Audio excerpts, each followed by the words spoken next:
লেখকই কিন্তু এই একসময় হত্যাকারী সাচ্ছেন, একসময় হত্যাকাণ্ডে বাধা দানকারী হচ্ছে। অবশ্যই দুজনের মনোজগতে তো পার্থক্য আছে। আমি বলছি না যে ওনাদের মনোজগৎ খারাপ, লেখকের মনোজগৎ ভালো। মহৎ হওয়ার চেষ্টা করলেই যেহেতু মহৎ হতে পারি, এই সুযোগটা আমরা ছাড়বো কেন? ছোটবেলা থেকে থ্রিলার পড়তাম। আমাদের জেনারেশনটাই ছিল মাসুদ রানার জেনারেশন। তাহলে দোয়া পাওয়ার জন্য এত সহজ ইনভেস্টমেন্ট তার কোথাও করার জায়গা তার মানুষের চেয়ে বেশি জায়গা আর নাই।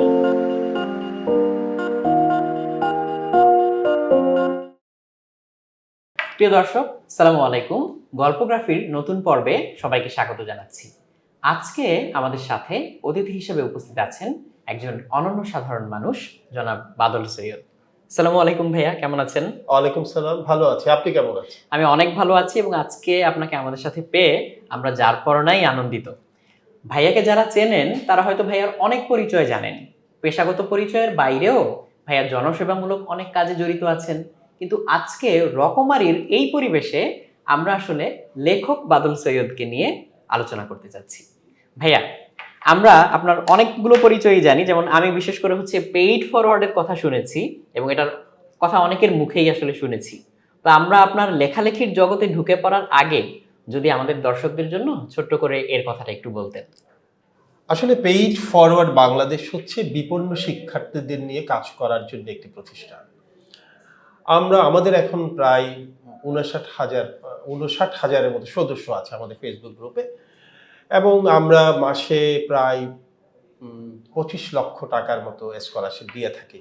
স্পেশালি আমরা বিশ্ববিদ্যালয় পর্যায়ের শিক্ষার্থীদের নিয়ে কাজ করি, যারা পড়াশোনা টাকার অভাবে করতে পারছেন না, তাদেরকে আমরা ফিরিয়ে আনি। এবং তবে আমাদের একটা ইউনিকনেস হচ্ছে, আমরা কিন্তু কোনো ফান্ড রেজ করি না। আমাদের ফেসবুক গ্রুপে সাধারণত বিপন্ন শিক্ষার্থীরা আবেদন করেন, আমরা সেই আবেদনগুলো ভেরিফাই করে আমাদের গ্রুপে আমরা পোস্ট করি। এই যে ৫৯,০০০ সদস্য আছে বললাম, সেখানে কিন্তু ডোনারও আছেন, স্টুডেন্টও আছেন, আমাদের প্রাক্তন শিক্ষার্থী যারা শিক্ষা ক্ষেত্রে একসময় সহায়তা নিয়েছেন, এখন বিভিন্ন কাজকর্ম করছেন, তারা আছেন। এই ডোনার এবং প্রাক্তন শিক্ষার্থীরা আমরা যখন আবেদনগুলো পোস্ট করি, সেখান থেকে পছন্দ করে নেন তারা কাকে সাহায্য করবে। তখন আমরা ডোনার এবং রিসিপিয়েন্ট দুজনের যোগাযোগ করিয়ে দিই। এভাবেই কিন্তু কাজটা এগিয়ে যায়। কিন্তু পড়াশোনাটা আমরা মনিটর করি। তবে আমরা কিন্তু কোনো ফান্ডটা আমাদের মাধ্যমে চাই না। ফান্ডটা ডোনার সরাসরি রিসিপিয়েন্টকে দেয়। শুধু আমরা ভেরিফিকেশনটা করি, পড়াশোনাটা ঠিক মতো করছে কিনা এটা মনিটর করি। এবং প্রতি বছরে আমাদের প্রচুর ছেলে মেয়ে বের হচ্ছে বিভিন্ন জায়গায়। কেউ চিকিৎসা বিজ্ঞান থেকে বের হচ্ছে, কেউ প্রকৌশল বিজ্ঞান থেকে বের হচ্ছে, বিভিন্ন সাবজেক্টে তারা বেরোচ্ছে এবং বিভিন্ন জায়গায় যোগদান করছে, এবং তারা কিন্তু আবার ডোনারে পরিণত হচ্ছে। এই কারণেই আমরা বলছি পেইড ফরওয়ার্ড, অর্থাৎ আজকে তোমাকে আমরা যে সাহায্যটা করলাম, তুমি আগামী দিন আরেকজনকে সেই সাহায্যটা ফরওয়ার্ড করবে। চমৎকার চমৎকার। এটাই ভাইয়া, আপনি তো বেকারদের নিয়ে এবং বৃদ্ধদের নিয়েও বেশ কিছু কাজ করছেন। হ্যাঁ, আমাদের কিছু প্রোগ্রাম আছে কর্মসংস্থানে, যেমন আমাদের চট্টগ্রামে একটি প্রোগ্রাম আছে, সেটি হচ্ছে লার্নিং অ্যান্ড আর্নিং। আমরা সেখানে এই যে ডাটা এন্ট্রির ব্যাপারটা আমাদের নিজস্ব একটি সংস্থার সাথে যৌথ উদ্যোগে, ডাটা এক্সচেঞ্জ নামে একটি সংস্থার সাথে যৌথ উদ্যোগে আমরা একটি প্রোগ্রাম চালাই। আমাদের 2টো কেন্দ্র আছে, প্রশিক্ষণ কেন্দ্র। মাসে প্রায় ৮০ জনের মতো প্রশিক্ষণ নিয়ে সেখান থেকে বের হওয়ার পর তারা ডাটা এন্ট্রি অপারেটর হিসেবে কিন্তু সাথে সাথে ডাটা এক্সচেঞ্জে চাকরিটা পেয়ে যান। আচ্ছা, এভাবে আমরা মাসে প্রায় ৮০ থেকে ১০০ জনের মতো ছেলে মেয়েকে কর্মসংস্থানের ব্যবস্থা করি। এছাড়া আমরা আসলে আমাদের অনেস্ট নামে একটি প্রতিষ্ঠান আছে, যেটি অনেকটা আমেরিকার স্যালভেশন আর্মি কিংবা কানাডার থ্রিফ্ট স্টোরের মতো চ্যারিটি অর্গানাইজেশন। আমরা খুব অল্প দামে কিংবা বিনা দামে পণ্য বিক্রি করি। সেই অনলাইন শপটাতে আবার আমাদের অনলাইন শপের পাশাপাশি আমাদের অফলাইন সেন্টারও আছে। অফলাইন সেন্টারে আমাদের ক্যাফে আছে, লাইব্রেরি আছে, বয়স্কদের জন্য কোয়ালিটি টাইম পাস করার জন্য আমাদের প্যারেন্টস লাউঞ্জ নামে একটি কেন্দ্র আছে। এখানে আমাদের প্রায় ৩০-৪০ জন ছেলে মেয়ে কাজ করে। আবার মার্চ ফরওয়ার্ড আমাদের আরেকটি মার্চ ফরওয়ার্ড নামে প্রতিষ্ঠান আছে, যেটি বেসিক্যালি আমরা অনলাইনে শিক্ষা প্রদান করে থাকি। প্রায় ২.৫ লাখ শিক্ষার্থী আমাদের আছে। সেখানেও প্রায় ৪০-৫০ জন তরুণ-তরুণী কাজ করছেন, শিক্ষার্থীরা কাজ করছেন পার্ট টাইম, ফুল টাইম। এছাড়া আমরা খুব ক্ষুদ্র আকারে মূলধন দিয়েও কিন্তু কিছু উদ্যোক্তা গড়ে তোলার চেষ্টা করছি। অনেকগুলো কাজের সাথে ভাই আপনি জড়িত, এবং পেশাগত জীবনের বাইরেও এতগুলো কাজ করতে গিয়ে নিশ্চয়ই অনেক ধরনের ঝামেলা পোহাতে হয়। তারপরেও আপনি লেখালেখির জগৎ নিয়ে এগিয়ে যাচ্ছেন। এবারে আমরা আপনার লেখালেখির জগতে প্রবেশ করি। আচ্ছা, ভাইয়া, লেখালেখি করবেন এটা কি আগে থেকেই চিন্তা ছিল? কিভাবে আসলেন? আসলে আমার পরের কাজ যেগুলো একটু আগে আমি বললাম, এগুলো হ্যাঁ। শুরু হয়েছে আমার জীবনের পরিণত বয়সে। লেখালেখি শুরু হয়েছে আমি তখন কিশোর। 1980 সালে যখন আমি ক্লাস 8-এ পড়ি, তখন থেকে কিন্তু আমরা মানে ছোটরা যে ছড়া লিখে সেই হ্যাঁ। ছড়াগুলো লিখতাম, এবং মাঝে মাঝে সেগুলো কিন্তু তখনকার দৈনিক ইত্তেফাক কচিকাঁচার আসর নামে একটি শিশুদের পাতা করত। হ্যাঁ।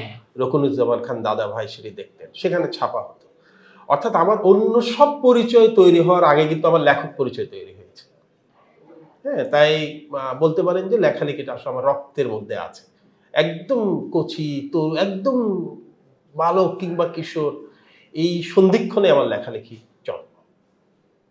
তারপর সেখান থেকে হচ্ছে মানে লেখালেখিটাকেই আপনি ধরে রেখেছেন, আর বাকি সবকিছু আস্তে আস্তে পরে এসেছে। অবশ্যই, অবশ্যই। কারণ এটা বললাম কেন, ধরুন ছোটবেলায় দর্শক আপনারাও জানেন যে আমাদের অনেকেরই হয়তো ছড়া লেখা বা হচ্ছে কবিতা লেখার একটা ইচ্ছা থাকতে পারে, বা লিখেও থাকি আমরা, কিন্তু এটাকে আসলে বেশিরভাগ মানুষই ধরে রাখতে পারে না। তো এখানে আসলে একজন সাধারণ মানুষ আর একজন লেখক বা একজন কবি বা সাহিত্যিক, তাদের মধ্যে কি আসলে কোনো পার্থক্য গড়ে দেয় জীবন? কিছুটা পার্থক্য তো আছে। যেমন আপনি তো বললেন যে 80s-এ আমরা যারা লিখতাম অনেকেই এখন আর লিখেন না। তারা একসময় মনে করেছেন না, এটা আমার দ্বারা এটা হবে না। তারা জীবন প্রতিষ্ঠা এগুলো নিয়ে ব্যস্ত হয়ে গেছেন, এবং খুবই ভালো, তারা তাদের জীবন বেছে নিয়েছেন। আর যিনি এত কিছুর পরেও এই লেখালেখিটা ধরে রেখেছেন, অবশ্যই দুজনের মনোজগতে তো পার্থক্য আছে। আমি বলছি না যে ওনাদের মনোজগৎ খারাপ, লেখকের মনোজগৎ ভালো, তবে অবশ্যই মনোজগতের মধ্যে একটা পার্থক্য আছে। নয়তো আসলে 80-র দশক মানে কিন্তু আজকে প্রায় 40 বছরেরও বেশি। আপনাদের জন্ম তখন হয়। হ্যাঁ। সেই এতদিন মানে লেখালেখির পেছনে লেগে থাকাটা, এটা তো অবশ্যই একটা সিরিয়াস অবসেশন, তাই না? অবশ্যই। তো এটা তো আসলে একটা পার্থক্য তৈরি করেই অবশ্যই অন্যদের সাথে। ডেফিনিটলি ভাইয়া। ভাইয়া, আমাদের পাঠকদের জন্য আপনার বইগুলো সম্পর্কে যদি বলতেন। আমি আসলে 3 ধরনের বই লিখি। ফিকশন এবং নন ফিকশনের মধ্যে আমি 3টা ক্যাটাগরিতে ভাগ করি। প্রথমত ফিকশনের মধ্যে আমি গল্প গ্রন্থ লিখেছি কয়েকটি, যেমন মাটির পিঞ্জিরার মাঝে, তারপরে সাক্ষী ছিল পক্ষী সকল, দ্বিতীয় যৌবন। আমি উপন্যাসও লিখেছি, যেমন উপন্যাস হচ্ছে জন্মজয়, জলের উৎস, আমার মুক্তি ওই আকাশে, কালো সিংহ, বুড়ো নদীটির পায়ের কাছে, ছায়া সন্ধ্যা। এই উপন্যাসগুলোর মধ্যে কিন্তু আমার একটি ভাগ আছে। এর মধ্যে সাক্ষী, এর মধ্যে আপনার জন্মজয়, জলের উৎস, এই দুটো হচ্ছে সাধারণ উপন্যাস আমি বলবো। কিন্তু বুড়ো নদীটির পায়ের কাছে, কালো সিংহ এবং আপনার ছায়া সন্ধান হচ্ছে থ্রিলার। থ্রিলার লেখার ব্যাপারে আমার একটি আগ্রহের পেছনে একটি কারণ আছে। সেটি হচ্ছে আসলে আমি ছোটবেলা থেকে থ্রিলার পড়তাম। আমাদের জেনারেশনটাই ছিল মাসুদ রানার জেনারেশন, এবং যখন আমাদের সক্ষমতা তৈরি হলো, মানে ইন্টেলেকচুয়াল ক্যাপাসিটি এবং আর্থিক ক্যাপাসিটি দুটোই যখন তৈরি হলো, তখন কিন্তু আমি পৃথিবীর বিভিন্ন প্রান্ত থেকে প্রকাশিত ইংরেজি ভাষায় প্রকাশিত থ্রিলারগুলি পড়া শুরু করি, এবং এখনো পড়ছি। এটা আমাকে খুব টানে। আমার মনে হয় যে গদ্যের এটা একটা অসাধারণ স্টাইল, থ্রিলারটা, যেটা পাঠককে খুব সহজে টানতে পারে, এবং সেখানে কিন্তু প্রচন্ড একটা বুদ্ধির খেলা। লেখক যখন মৌলিক থ্রিলার লেখেন, তখন সেখানে কিন্তু একটা প্রচন্ড বুদ্ধির খেলা লেখককে খেলতে হয়। যেমন আমি একটি ছোট্ট বর্ণনা দিই। যেমন মনে করেন এই কালো সিংহ, একটি গিনি বিসাও নামে একটি দেশে ইউরেনিয়াম 235 আবিষ্কার হয়েছে। এই আবিষ্কারটা হওয়ার পরে গিনি বিসা দখল নেওয়ার জন্য ইউএসএ, রাশিয়া, চায়না এবং ইউরোপ চেষ্টা করছে, এবং এই চেষ্টার অংশ হিসাবে তারা চেষ্টা করছে যে গিনি বিসার বর্তমান প্রেসিডেন্ট যিনি আছেন তাকে রেখে আসলে কনভিন্স করা যাবে না, তিনি খুব আপসহীন নেতা, তাকে ক্ষমতাচ্যুত করতে হবে। তাহলে এই 4টা পরাশক্তি 4টা প্ল্যান করেছে কিভাবে মার্ফি কাউন্টি অর্থাৎ গিনি বিসার প্রেসিডেন্টকে সরিয়ে দেওয়া যাবে কিংবা হত্যা করা যাবে। তাহলে 4টি প্ল্যান একটি সিআইএ করেছে, একটি এফএসবি করেছে রাশিয়ার পক্ষে, একটা চাইনিজ ইন্টেলিজেন্স সার্ভিস করেছে, একটা MI6, তারপরে ফ্রেঞ্চ যে ইন্টেলিজেন্স সার্ভিস এবং ইটালিয়ান ইন্টেলিজেন্স সার্ভিস, তারা যৌথভাবে করেছে 4টা হত্যা পরিকল্পনা। তাহলে লেখক যখন মৌলিকভাবে লিখছেন এই 4টা হত্যা পরিকল্পনা কিন্তু খুব ম্যাচিউরড হতে হবে। হ্যাঁ, কারণ এটা কিন্তু আমি আর আপনি করছি না, এটা না। সিআইএ করছে, এটা মোসাদ, এটা এফএসবি করছে, এটা চাইনিজ সিক্রেট সার্ভিস করছে, এটা MI6 বা যারা সিক্রেট সার্ভিস অফ ইউকে যাদেরকে আমরা বলি তারা করছে। তাহলে আপনাকে ষড়যন্ত্রগুলো খুব ম্যাচিউরড আকারে কিন্তু সাজাতে হবে, নয়তো আপনি জেনে তেনভাবে সিআইএ তো ষড়যন্ত্র করবে না একজন প্রেসিডেন্টকে সরিয়ে দেওয়ার জন্য। আবার একইভাবে প্রত্যেকটা ষড়যন্ত্রকে ঠেকিয়ে দেওয়া হচ্ছে। তাহলে ঠেকানোটা আরো মোর ম্যাচিউরড হতে হবে। আমি বোঝাতে পেরেছি ব্যাপারটা? তাহলে চিন্তা করে এটা কিন্তু খুব কঠিন একটা খেলা, যে 4টা ষড়যন্ত্র আপনাকে সাজাতে হচ্ছে, যেই ষড়যন্ত্রগুলো পৃথিবীর সবচেয়ে সেরা সেরা সিক্রেট এজেন্ডা করছে, এবং সেই ষড়যন্ত্রগুলোকে আপনাকে ঠেকিয়ে দিতে হচ্ছে। লেখকই কিন্তু এই একসময় হত্যাকারী সাচ্ছেন, একসময় হত্যাকাণ্ডে বাধা দানকারী হচ্ছে। তাহলে এই যে ষড়যন্ত্র তৈরি করা এবং ষড়যন্ত্রগুলোকে আনার্ট করা, ঠেকিয়ে দেওয়া, এখানের মধ্যে কিন্তু প্রচুর বুদ্ধিমত্তার ব্যাপার আছে, যেটা সাধারণ উপন্যাসে লিখতে হয় লাগে না, যেটা সাধারণ উপন্যাসে লাগে না। এবং আমার কিন্তু এই ব্যাপারটা খুব ভালো লাগে থ্রিলারে, এবং আমি দেখি যে তারা কিভাবে টুইস্ট গুলো করে। এই করতে করতে থ্রিলারটা আমার মাথায় ছেকে বসেছে। এই কারণে আমার পরপর প্রায় 2-3টে বই থ্রিলার হয়ে গেছে। আচ্ছা, আপনার কথা শুনতে শুনতে ভাই আমার মনে একটা প্রশ্ন উদয় হয়েছিল, সেটা হচ্ছে পুরোটাই যেহেতু বুদ্ধির খেলা, একটা কঠিন প্ল্যান করতে হবে, খুবই সুচারুরূপে হচ্ছে সেটা এক্সিকিউট করার চেষ্টা করতে হবে, কারণ যারা ষড়যন্ত্রকারী তারা তো চাইবেই সফল হতে, কিন্তু এটাকে ঠেকিয়ে দেওয়ার জন্য ততোধিক বুদ্ধিমত্তা প্রয়োগ করে পুরো জিনিসটাকে হচ্ছে হ্যান্ডেল করতে হবে।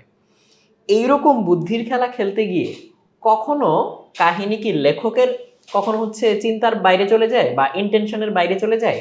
যেমন ধরা যাক আমি হচ্ছে প্রথমে ভেবে রেখেছিলাম যে একটা ক্যারেক্টার ও হয়তো শেষ পর্যন্ত বেঁচে থাকবে, কিন্তু দেখা গেল গল্প আগাতে আগাতে আমি নিজেই আর কোনো উপায় পাচ্ছি না যে না, ওকে আর কোনোভাবে বাঁচিয়ে রাখা যাচ্ছে না, হয়তো এখানে কিছু একটা করতে হবে।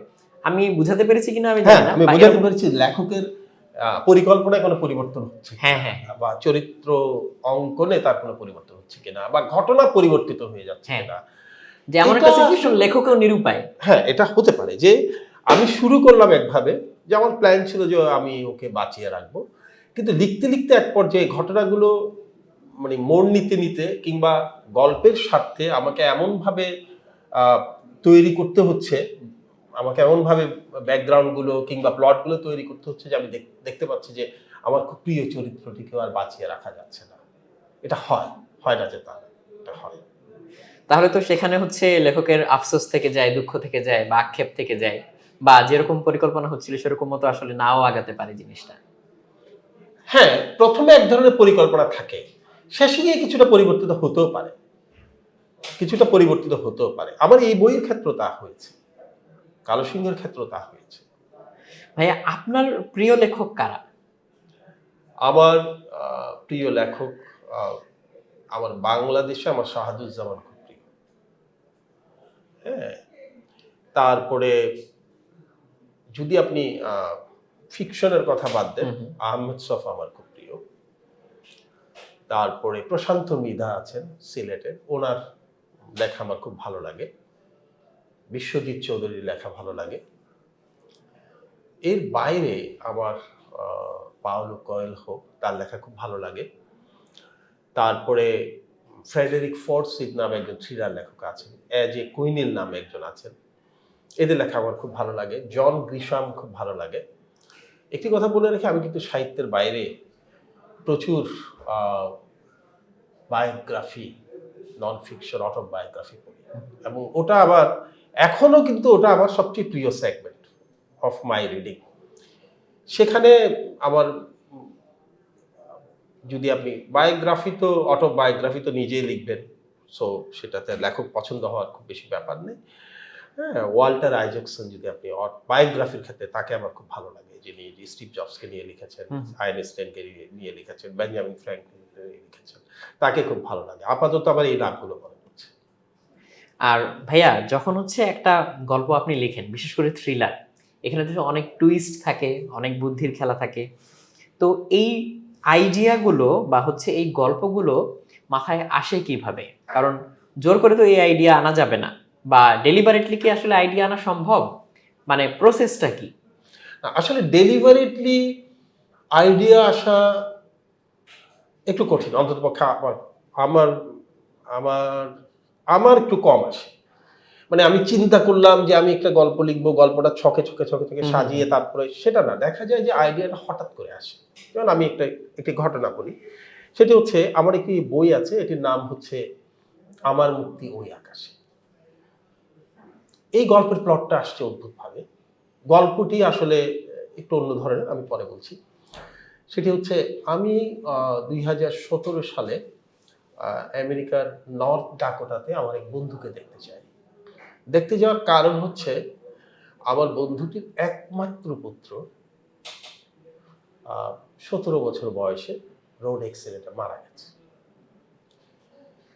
আমাকে এবং আমার স্ত্রীকে যখন তার সমাধিতে নিয়ে যাওয়া হলো, সে আমেরিকার প্রত্যন্ত অঞ্চলে একটি কালো অসম্ভব শোকাবহ তার সমাধি। সেখানে রবীন্দ্রনাথকে উৎকীর্ণ করে লেখা হয়েছে, আমার মুক্তি আলোয় আলোয় ওই আকাশে, আমার মুক্তি ধুলোয় ধুলোয় ঘাসে ঘাসে। ওটা দেখার পর লাইনটা না আমার মাথায় ঢুকে গেল। কোনোভাবেই এই লাইনটা আমার মাথা থেকে যায় না। এই রবীন্দ্রনাথের সেই অনেক দূর একটি তরুণ ছেলে মারা গেছে, তার সমাধিতে দেখা এপিটাফে লেখাটি আমার মাথায় এমনভাবে গেঁথে যায় যে একসময় নিজের অজান্তেই আমার মুক্তি ওই আকাশে নামে আমি একটি উপন্যাস লেখা শুরু করি, যেখানে দেখা যায় যে মানে একজন বাংলাদেশি ছাত্র অসম্ভব স্ট্রাগল করে সে বড় হয়, এক পর্যায়ে সে আমেরিকা পড়তে যায়, এবং তাকে তার স্ট্রাগলটার পিছনে তার একজন স্কুল শিক্ষক সাহায্য করেছিলেন। নরেন স্যার নামে একজন স্যার তাকে অনেক সাহায্য করেছিলেন। সে যতবার পিছিয়ে পড়ে নরেন স্যার তাকে সাহায্য করেছিলেন। এবং নরেন স্যারের একটা অদ্ভুত পাগলামি ছিল, সেটি হচ্ছে নরেন স্যার জ্যোৎস্না আসলে কেমন জানি পাগল হয়ে যেতেন। সারা রাত নদীর পাড়ে বসে থাকতেন, পুকুর পাড়ে বসে থাকতেন, গ্রামের লোকজনকে দরজা মানে টোকা দিয়ে ঘুম থেকে তুলে জ্যোৎস্না দেখতে ডাকতেন। এখানে সবাই খুব নরেন স্যারের উপর বিরক্ত ছিল। মানে ওনার সারাদিন ওনার জ্যোৎস্না প্রীতি এবং জ্যোৎস্নার অদ্ভুত গণিতের এই শিক্ষকের মধ্যে দেখা যেত যে উনি একদিকে গণিত শিখাচ্ছেন, আরেক পাশে জ্যোৎস্নার ছবি, চাঁদের ছবি আঁকছেন।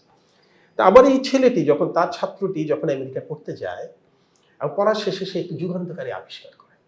আবিষ্কারের কারণে তাকে আমেরিকার যে যেটা আপনার মেডেল অফ ফ্রিডম, যেটা আমেরিকার সর্বোচ্চ সিভিলিয়ান মেডেল, সেটি দেওয়ার সিদ্ধান্ত নেওয়া হয়, কারণ তিনি একটি যুগান্তকারী আবিষ্কার করেন।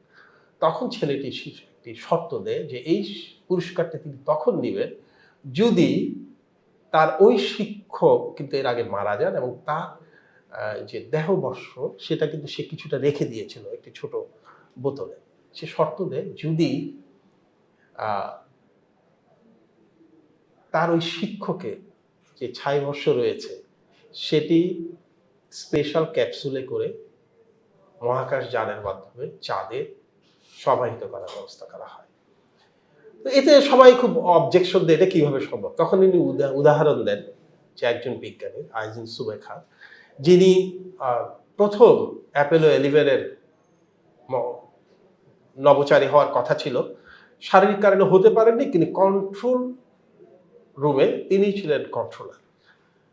তাকে কিন্তু শ্রদ্ধা প্রদর্শন করার জন্য আমেরিকান সরকার তার দেহবর্ষ চাঁদে পাঠিয়েছিল একটি স্পেশাল ক্যাপসুলে করে। ক্যাপসুলটা চাঁদে গিয়ে ছুড়ে দেওয়া হয়েছিল, সেটাই সেখানে মিশে যায়। এখানেও সে সেই দাবিটা জানে এবং সেই দাবিটা আমেরিকান সরকার মেনে নেয়। এটা একটা অনেক বড় গল্প, আমি তো ছোট করে বললাম। এই যে বললাম গল্পটা তৈরি হয়েছে কিন্তু আমার এক বন্ধুর একটি আমাদের অত্যন্ত শোকের একটি মুহূর্ত থেকে একটি উপন্যাসের জন্ম হয়েছে, এবং সেই বইটিও আমি কিন্তু উৎসর্গ করেছি আমার সেই পুত্রসম বন্ধু পুত্রকে। এভাবেই আসলে গল্প আসে। ভাইয়া এখন বর্তমানে হচ্ছে কি নিয়ে কাজ করছেন লেখালেখির বিষয়ে? আমার তো আসলে গত অক্টোবরের শেষের দিকে বা নভেম্বরের প্রথম দিকে বইটা এসছে, থ্রিলার। খুব বেশি লেখার সময় আমি পাই না, যেহেতু অনেকগুলো কাজ করতে হয়, হ্যাঁ, স্বাভাবিক। একটি গল্পের বই নিয়ে কাজ করছি, সেটি হয়তো যদি শেষ করতে পারি আগামী বই মেলায় আসবে। প্রকাশকের সাথে সেটা কি কথা হয়েছে। গল্পগ্রন্থ? গল্পগ্রন্থ সাধারণত দুটো বই আমি আনার চেষ্টা করি, একটি চলে এসছে, আরেকটি হয়তো আসতে পারে। আর কিছু বই আমি আরেকটি ধরন আপনাকে বলিনি, সেটা হচ্ছে আমার কিছু মোটিভেশনাল বই আছে। হুম। স্বপ্নডানা, রোজাবেল মা তোকে বলছি, সাধু সঙ্গ ১-২, এই বইগুলো দিয়ে আসলে একটু ভ্যালুজ শেখানোর চেষ্টা করি আমি, যদিও এগুলো মূলধারা সাহিত্য না। এই হচ্ছে আমার লেখার দিক। এখানে কি কোনো টেকনিক অ্যাপ্লাই করেন? স্টোরি টেলিং আমি যতগুলো বইয়ে বলেছি, যেমন সাধু সঙ্গ হচ্ছে কি, আমি কিন্তু কোনো উপদেশ দেইনি। আমি বলেছি যে সাধু হতে হলে হিমালয় যেতে হয় না, সাধু দেখতে হলেও হিমালয় যেতে হয় না। সাধু আমাদের মধ্যে আশেপাশে সাধারণ মানুষের মধ্যে অনেক আছে। বাহ! এটা বলতে গিয়ে আমি ২৪ জন আমার দেখা সাধু মানুষের গল্প বলেছি। সাধু মানুষের গল্পের মধ্যে সেই রিক্সা চালকও আছেন, যিনি ইপটিজ করতে দেখে, ইপটিজিং করতে দেখে একটি মেয়েকে রক্ষা করার জন্য ছুটে যান। আমি দেখেছি। আমি আসছি, হঠাৎ দেখলাম যে একটি কলেজের সামনে একটি মেয়েকে ইপটিজ করছে, সবাই চলে যাচ্ছে, আমাদের রিক্সাওয়ালা হঠাৎ রিক্সা থামিয়ে ছুটে গিয়ে যারা ইপটিজ করছেন তাদেরকে পিটাতে লাগলেন। আমার কাছে মনে হচ্ছে উনি সেরা সাধু। এরকম ২৪ জন সাধু, যাদেরকে আমরা একদম সাধারণ মানুষ, যাদের মধ্যে আমি অসাধারণত্ব দেখেছি। আরেকবার দেখেছিলাম একটা রেল স্টেশনে, গভীর রাত হয়ে গেছে, ট্রেন দাঁড়িয়ে আছে, যেতে পারছে না, একটি ইয়াং মেয়ে সে ট্রেনে ছিল, তাকে কিছু বখাটে তখন রাতের অন্ধকারে সুযোগ উৎপাত করার চেষ্টা করছে। একজন বৃদ্ধ মানে কোত্থেকে রেল পুলিশকে ডেকে নিয়ে এসছেন মেয়েটিকে বাঁচানোর জন্য। সেই মানুষটিকে আমার মনে হচ্ছে তো সাধু মানুষ, যখন কেউ সবাই তাকিয়ে আছে, এই বৃদ্ধ ছুটি গিয়ে রেল পুলিশকে জোগাড় করে হাতে পায়ে ধরে নিয়ে এসছেন মেয়েটিকে বাঁচানোর জন্য। এই জাতীয় খুব সাধারণ মানুষ, এরাই কিন্তু আমার আপনার চারপাশে আছে, তাই না? হ্যাঁ, আমাদের একজন মানুষ আছেন যিনি ৭০ থেকে ৭২ জন ঠিকানা হারা শিশু কন্যার দায়িত্ব নিয়েছেন। সাধারণ মানুষ, তারাই তাকে বাবা ডাকে, তাদেরকে তিনি পড়ান, তাদেরকে তিনি রাখেন। হ্যাঁ, তার ঠিকানা হারা মেয়ে মানেই তার ওখানে আশ্রয়। এই মানুষটা কি সাধু না? অবশ্যই। তো আমি এই স্টোরি টেলিং এর মাধ্যমে তা মোটিভেট করার চেষ্টা করি যে ইচ্ছে হলে তুমিও সাধু হতে পারো, তোমাকে হিমালয় যেতে হবে না। আমি স্টোরি টেলিংটা ব্যবহার করি আসলে। পাঠকদের কাছ থেকে এগুলো নিয়ে কেমন ফিডব্যাক পান?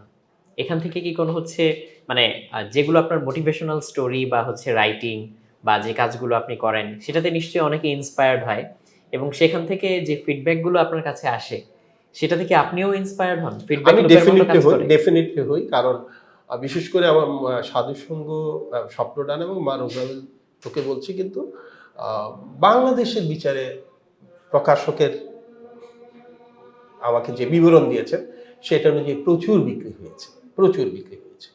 ৭ম এডিশন চলছে কোনো কোনো বইয়ের, এবং প্রতিটি এডিশন বাতিঘর সাধারণত ১,০০০ করে করে। সেই হিসাবে ভালো বলতে পারি আমরা। এবং যে ফিডব্যাকগুলো পাই, অনেকেই বলেন যে যে আপনার বইগুলো আমরা সবাই মিলে পড়ি। কেউ কেউ বলেন যে প্রতিদিন একটা করে গল্প পড়ে বাচ্চাদেরকে শোনাই, একই গল্প হয়তো রিপিট হচ্ছে, কিন্তু আবার পড়ছি। প্রচুর পাই, যেটা আমাকে মানে খুবই ইন্সপায়ার করে। স্পেশালি মোটিভেশনাল বইগুলোর ব্যাপারে যখন মা বাবারা বিশেষ করে নক করেন, বা ছেলে মেয়েরা যখন নক করে যে আমাকে কিন্তু বাবা ডাকে, বাংলাদেশের প্রচুর ছেলে মেয়ে বাবা ডাকে, যেহেতু আমি ওদেরকে নিয়ে কাজ করি, বলছি বাবা বইটা পড়ে মনে হচ্ছে জীবনটা আসলে অন্যরকম হতে পারে, বা আসলে তো হওয়া যায়, এইভাবে তো ভাবি নাই। এটা আমাকে খুব অনুপ্রাণিত করে। এই প্রশ্নটা ভাই আমি অনেক লেখককেই করে থাকি যে আসলে কখনো কি লেখকের মানে লেখক জীবনের পরিতৃপ্তি আসে যে আমি যা লিখেছি তাতে আমি এতটাই সন্তুষ্ট যে আমি হয়তো আর লিখতে চাই না বা না লিখলেও আমার কখনো আক্ষেপ থাকবে না? অন্যদের কথা আমি জানি না, তবে আসলে আমার এই তৃপ্তিটা কখনোই আসেনি বা আসবেও না। এবং আমি যতটুকু জানি যে অন্য লেখকদেরও আমার মনে হয় এটা আসে না। কারণ অনেকের সাথে তো কথাবার্তা হয়, সবাই এক ধরনের অতৃপ্তির মধ্যেই আছেন, এবং লেখকই সম্ভবত পৃথিবীর একমাত্র ব্যক্তি যিনি অতৃপ্ত অবস্থায় মারা যান। তার মনে হয় যে আরো ভালো লেখার কথা ছিল। এই ব্যাপারটা কি আসলে হচ্ছে মানে এরকমই আসলে, তাই তো? কারণ আমি আরো যে লেখকদের সাথে কথা বলেছি তারাও কিন্তু আসলে আমাকে সিমিলার উত্তরই দিয়েছেন যে এটা আসলে তৃপ্ত হওয়ার মতো ব্যাপার না। ব্যাপার না আসলে, ব্যাপার। আচ্ছা, তাহলে ভাইয়া আমরা তো আপনার হচ্ছে বইমেলায় আরেকটা বই পেতে যাচ্ছি, আশা করছি। আশা করছি। আর ছোটবেলায় যে কবিতা এবং ছড়ার কথা বলছিলেন, সেই বিষয়ে আপনার হচ্ছে চিন্তা ভাবনা কি? আপনার না, আসলে কবিতা দিয়ে আমার শুরু, জি। এবং 2006 সাল পর্যন্ত কিন্তু আমি কবিতায় লিখেছি। 2006-এ আমি গদ্যে আসি। গদ্যে আসার পরে কিন্তু আমি আর কবিতায় একটি শব্দ লিখিনি। কারণ প্রত্যেককে তার সক্ষমতা বুঝতে হবে। অন্ততপক্ষে আমার ক্ষেত্রে আমার মনে হয়েছে গদ্য এবং কবিতা দুটো একসাথে চালিয়ে যাওয়া আমার পক্ষে সম্ভব না। কনসেনট্রেট আমাকে একটিতেই করতে হবে। এবং আমি আবিষ্কার করলাম আমি গদ্যতে বেশি আনন্দ পাচ্ছি। তাই আমি গদ্যতেই মনোযোগী হয়েছি এবং এর বাইরে আমি যাব না। এটা নিয়ে কি আর কোনো আফসোস বা আক্ষেপ না, নেই? আমার আফসোস নাই। কারণ আমার গদ্যতে আমি আনন্দ পাচ্ছি। না পেলে আফসোস থাকে। আনন্দ পাচ্ছি। তাহলে সহসাই আমরা আপনাকে কবিতায় ফিরে যেতে হয়তো নাও দেখতে পারি। কখনোই না। আশা করি। কখনোই না। কখনোই না। ভাইয়া আমরা তো হচ্ছে এতক্ষণ এই জিনিসগুলো নিয়ে কথা বললাম। এর বাইরে ভাইয়া আপনি নিজে থেকে যদি কোনো কিছু ফোকাস করতে চান, ওই যে শুরুতে আমরা যে আলোচনাটুকু করছিলাম, সো ওইখান থেকে হচ্ছে কোনো কিছু যদি ফোকাস করতে চান, যে এমন কোনো মানে জীবনের মোমেন্ট যেটা আপনি হয়তো অন্য কোথাও শেয়ার করেননি বা হয়তো বলা হয়ে ওঠে না, ছোট্ট কিছু হতে না, পারে। আমি মোমেন্ট শেয়ার তো আসলে একটা করে ফেললাম যে আমেরিকার। আমি হ্যাঁ। বরং একটি কথা যেটা আমি সবসময় বলি, আমি একটু আগে বলেছি, সম্ভবত আমি খুবই ভাগ্যবান একজন মানুষ। কারণ পেইড ফরওয়ার্ডের বলেন, মার্চ ফরওয়ার্ডের বলেন, অনেস্ট নাম আমাদের যে চ্যারিটি অনলাইন সব আছে, এখানে যে হাজার হাজার ছাত্রছাত্রী আছে, আপনি যদি আমার ফেসবুক পেজে যান দেখবেন যে তারা সবাই আমাকে বাবা ডাকছে। আমার অবশ্য বাবা হওয়ার বয়সও আমার হয়েছে। এটা আমার খুব নিজেকে ভাগ্যবান মনে হয় যে বায়োলজিক্যাল ফাদার না হয়েও এতগুলো ছেলে মেয়ে বাবা ডাকছে, সেই অধিকারে আমি একটি কথা, তারা অনেকে এটি দেখবে এবং ম্যাক্সিমাম অডিয়েন্স হবে তারাই। হ্যাঁ। তাদেরকে আমি একটি কথা বলতে চাই, সেটি হচ্ছে যে আসলে এটি হচ্ছে মার্টিন লুথার কিং এর কথা, যে চাইলে কেউ বিখ্যাত হতে পারে না, কিন্তু চাইলে কেউ মহৎ হতে পারে কাজের মাধ্যমে। বিখ্যাত সবাই হবে না আসলে, তাই না? কিন্তু প্রতিটি মানুষ সে যে অবস্থায় আছে সে অবস্থায় কিন্তু মহৎ হতে পারে। আমার যে আবেদনটি সবার প্রতি থাকবে যারা এটি দেখছে, যে আমরা সবাই মহৎ হওয়ার চেষ্টা করলেই যেহেতু মহৎ হতে পারি, এই সুযোগটা আমরা ছাড়বো কেন? আমরা সবাই চেষ্টা করি না কেন একটু মহৎ হওয়ার জন্য? এবং মহৎ হওয়ার জন্য আসলে টাকা পয়সার খরচ করতে হবে তা না। আপনি মিষ্টি হাসি দিয়েও কিন্তু একটি মানুষকে খুশি করতে পারেন। আপনি একজন মানুষকে সময় দিয়েও তাকে খুশি করতে পারেন। একজন মানুষের বেদনার সময়, কষ্টের সময় তার পাশে বসে থেকেও আপনি তাকে আনন্দ দিতে পারেন। এটাও কিন্তু মহত্ব। একজনের ব্যাগ স্টেশনে আপনি ক্যারি করে ট্রেনে তুলে দিলেন, সেভাবে আপনি সাহায্য করতে পারেন। এটি কলার খোসা সরিয়ে দিয়েও কিন্তু আপনি সোসাইটির উপকার করতে পারেন, মহৎ কাজ করতে পারেন। এর জন্য আসলে টাকা পয়সার দরকার নেই। কাজ দিয়ে যেহেতু মহৎ হওয়ার সুযোগ আছে, তাই আমি বিখ্যাত হতে চাই না, কিন্তু আমি মহৎ হতে চাই। এই কথাটা আমার মানে খুবই ভালো লাগলো এবং এখান থেকে আমি যে লেসনটা নিলাম সেটাও একটু শেয়ার করতে চাই। মানে মহৎ হওয়ার জন্য তো আমার হচ্ছে অনেক বেশি কষ্ট, অনেক স্যাক্রিফাইস করার দরকার নেই। মোটেও না, মোটেও না। আমাদের আশেপাশে অনেক সুযোগ ছড়িয়ে ছিটিয়ে আছে যেগুলো আমরা গ্রহণ করতে পারি এবং ছোট্ট ছোট্ট মহত্বের মাধ্যমে আমরা হচ্ছে জিনিসটাকে এগিয়ে নিয়ে যেতে পারি। অবশ্যই, অবশ্যই একটা মানুষকে রাস্তা পার করতে সাহায্য করলেও তো এক ধরনের মহত্ব হয়, অবশ্যই। তাই না? আর এবং আমার আরো একটা জিনিস মনে হয় যে এই যে আমরা সারা দিন যার সাথে দেখা হয় আমরা কিন্তু বলি ভাই আমার জন্য দোয়া করবেন, বলি না? অবশ্যই। কারণ আমি চাই যে আপনি আমার জন্য দোয়া করুন, পরম করুন এবং সেই দোয়াটা, আপনার দোয়াটা গ্রহণ করুন এবং আমার মঙ্গল হোক। কিন্তু আপনাকে আমার বলার দরকার নাই তো। মানুষ, এত মানুষ চারপাশে, সবাইকে যদি আমি একটু সালাম দেই আগে, তাহলেই তো আমি একটু বেশি দোয়া পাচ্ছি। আমি যদি একটু মিষ্টি হাসি, তাহলেই উনি যে খুশি হচ্ছেন, আমি তো একটু দোয়া পাচ্ছি। অবশ্যই। তাহলে দোয়া পাওয়ার জন্য এত সহজ ইনভেস্টমেন্ট তার কোথাও করার জায়গা তার মানুষের চেয়ে বেশি জায়গা আর নাই। তাই আমাদের এই ইনভেস্ট করার সুযোগটা আমরা ছাড়বো কেন? আমরা মানুষের উপকার করব, তার বদলে আমরা দোয়া পাবো, প্রতিদান পাবো। অনেক সুন্দর করে বলেছেন ভাই, আসলে এরপরে আর কোনো কথা চলে না। প্রিয় দর্শক, অসংখ্য ধন্যবাদ আমাদের সাথে এতক্ষণ থাকার জন্য। আমরা পুরো রকমারি পরিবার আজকে অনেক সৌভাগ্যবান মনে করছি নিজেদেরকে, আজকে ভাইয়া আমাদেরকে সময় দিয়েছেন।